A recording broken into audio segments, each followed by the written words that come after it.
তোমার বেতন হবে কত? 5,000 টাকা। 5,000। আচ্ছা, ভালুকাতে একটা এক রুমের বাসা কত হবে? 1,500। 1,500 তো হয়ে যাবে। আর বাজার খাওয়ার খরচ 2,000। 2 আর 1.5 3.5।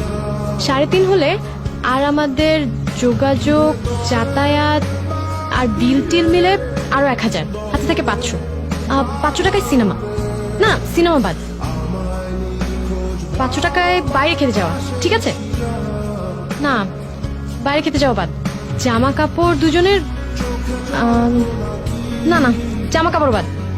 একটা কাজ করব, তুমি তো ইন্টারমিডিয়েট 3rd ক্লাস, আমি তো 1st ক্লাস।